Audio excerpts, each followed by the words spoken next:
Hey everyone, John here from All Miniatures Great and Small. Today we're going to be looking at Rubicon models. This is a M4A376W or M4A3E8 Sherman model, 156 scale. It is compatible with bolt action, and the reason I bought it, I had read on some forums and whatnot that Rubicon makes a really good alternative to the Warlord bolt action models, so I thought I would order a box and check it out.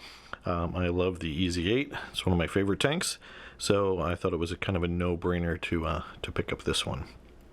Alright, so what does it have?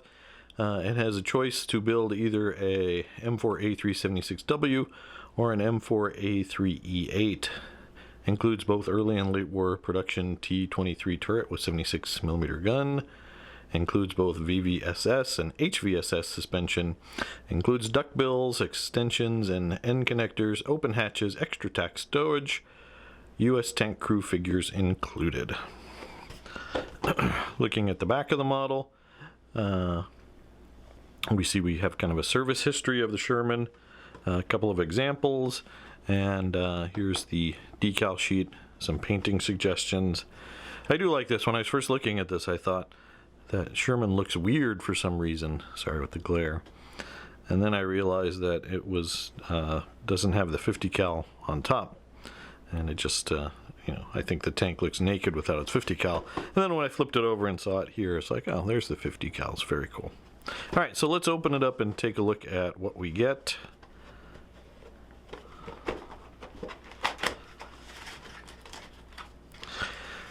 I ordered this from Amazon for I think about $34 US. I don't know if you could find it cheaper elsewhere, but I guess first thing we will do is take a look at the instruction sheet. The decals are in there. Looks like you can make Abrams Thunderbolt out of this. Looks like we have 4 different frames.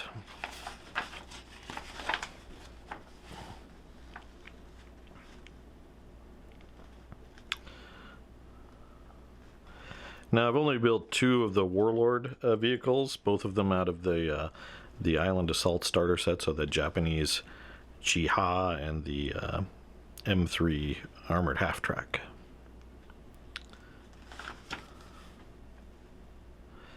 But this does look a little bit more complicated than those kits. But I don't know for certain until, we actually assemble this. Okay.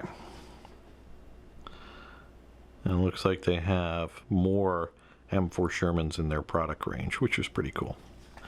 Okay.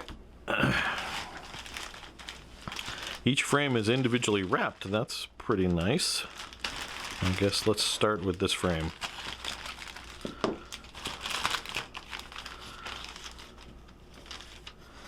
Okay. So we have some tracks. I guess that's for the different kind of suspension. Oh no, I guess those pieces go here.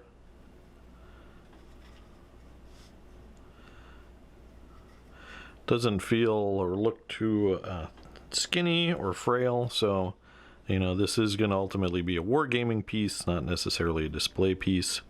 I get the hedgerow cutter there. Very cool. Alright, so that's the track piece.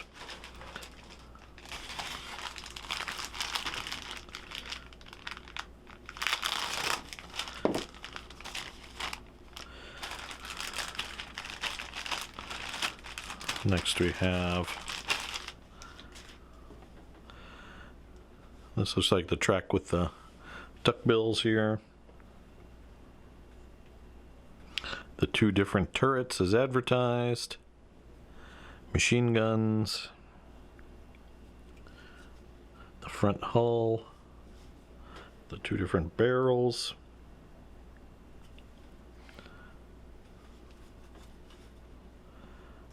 Very cool. Okay, then take a look at this one.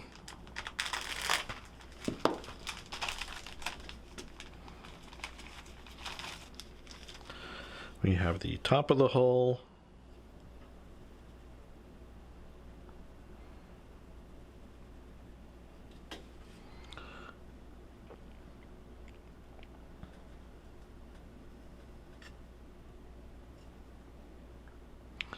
Looks pretty nice. Got some various track pieces.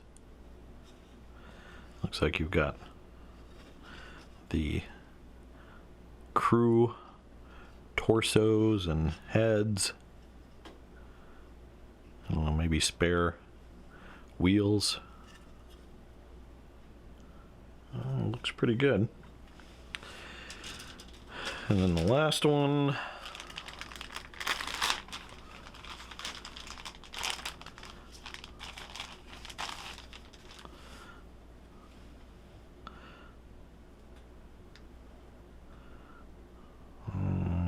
So this looks like the HVSS suspension for the EZ8.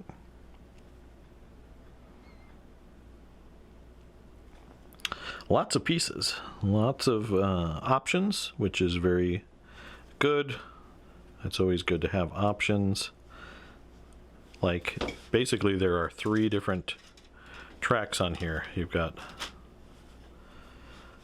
the EZ8 ones. This looks like the ones with the duckbills, and then you've got the VVSS, which I think is the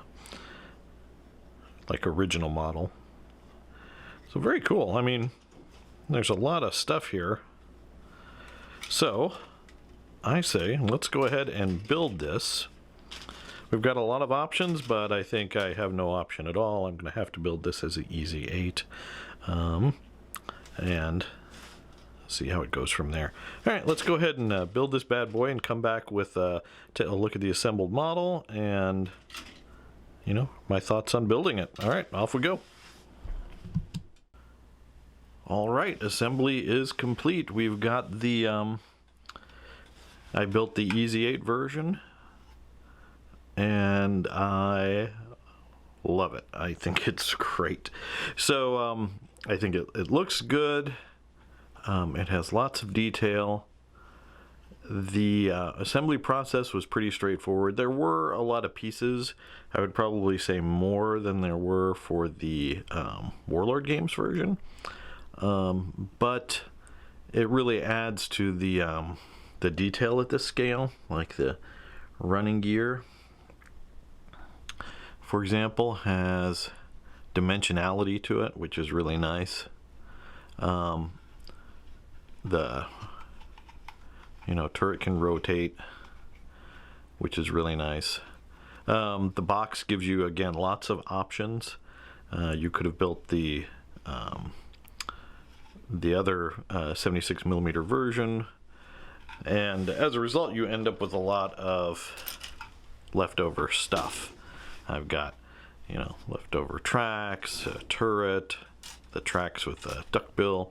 There's really no way to use these parts, like magnetize them, that I could find, because you have to swap out the fenders for the different chassis and stuff like that. There are some stowage that I have not attached yet. I want to figure out exactly how I want to glue this together. If there's any one complaint I had about the kit, it was the crew. At first I thought that was a really cool idea, but looking closer at the crew, the detail is just really soft on these guys. It's really soft. So I didn't want to put those on the model, and I didn't want to kit bash some Warlord miniatures in there. I probably could have for a little bit more detailed face, but I figured we'll be buttoned down for combat. So yeah, I really like it. To kind of give you an idea of the scale of this thing, so my hands aren't just good enough. Here is Flames of War EZ8, kind of like a mom and baby hanging out. This is the Warlord half track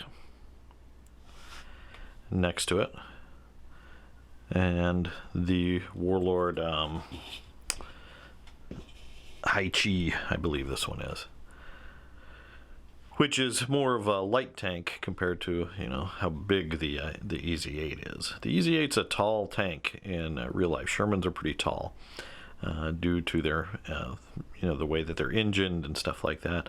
And it does a purpose to give you a scale for another game. If you're like a Warhammer player, everyone should know what a Rhino is. So it is significantly smaller than a Rhino. Okay, so overall I am very pleased. Like I said, I think I ordered this for $34 US, and I'm very pleased with that. I want to get another one, not an EZ8, but maybe another Sherman model, maybe one with the M105, the artillery or something. You know, this is a good tank killer with the 76mm gun. Not so much blasting infantry. So maybe something that would be good against infantry that would thematically fit with this. But anyway, I really like it. A lot of fun to build. It took a little bit longer than the Warlord kit, but I don't think it took significantly longer at all. And yeah, I enjoyed it. So, final opinion on this box set. I mean, if you're looking for alternatives to the Warlord models, this is a great alternative. I don't find anything wrong with the model itself. The details are slightly overscaled so that because they realize that this is going to be used for wargaming, so things like the machine gun barrels and the headlights aren't super thin and finicky like they would be in true scale, and that's good. You know, I don't want that stuff breaking off during gameplay, so I'm very pleased with it. So thumbs up here if you have any questions or comments on Rubicon models. Please feel free to leave them down in the video comments below, or if you enjoy this, please let me know. If you want to see more you know, coverage of bolt action from us here at All Miniatures Great and Small, let me know down in the comments below as well. We do appreciate you guys watching. You guys watching is what you know, lets us do what we do. We would love if you give us a like and subscribe. You can click that bell to receive notification when we release new content. As always, thanks for watching. Keep on gaming.